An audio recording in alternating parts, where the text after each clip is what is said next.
Hello বন্ধুরা, এখন কথা বলবো ঘরের মাঠে ফিরতেই জয় ফিরল গুজরাট। কামিন্সের হায়দ্রাবাদকে 7 উইকেটে হারালো শুভমনের দল। ঘরের মাঠে প্রথম ম্যাচ জিতেছিল গুজরাট টাইটেন্স, কিন্তু দ্বিতীয় ম্যাচে হেরেছিল তারা। কিন্তু তৃতীয় ম্যাচে আবারও ঘরের মাঠে ফিরতেই জয় ফিরল শুভমন গিলের দল। তো বন্ধুরা, এরকমই সব আইপিএলের খবর প্রতিনিয়ত জানতে হলে আমার চ্যানেলটিকে অতি শীঘ্রই লাইক, কমেন্ট, সাবস্ক্রাইব করতে ভুলো না ও বন্ধুদের মধ্যে প্রচুর পরিমাণে শেয়ার করে দাও, যাতে আমার 4000 ঘন্টা ওয়াচ টাইম খুব শীঘ্রই পূর্ণ হয়ে যায়।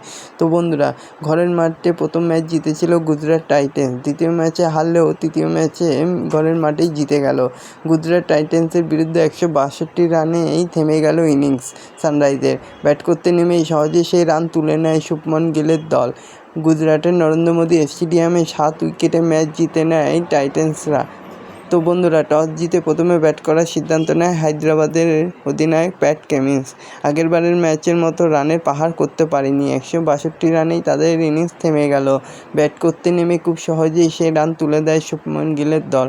তো বন্ধুরা, এরকমই সব আইপিএলের খবর প্রতিনিয়ত দিতে থাকবো, তোমরা দেখতে থাকো। আর এরকমই সব খবর জানতে হলে আমার চ্যানেলটিকে অতি শীঘ্রই লাইক, কমেন্ট, সাবস্ক্রাইব করতে ভুলো না। বন্ধুদের মধ্যেও প্রচুর পরিমাণে শেয়ার করে দাও। ধন্যবাদ সবাইকে।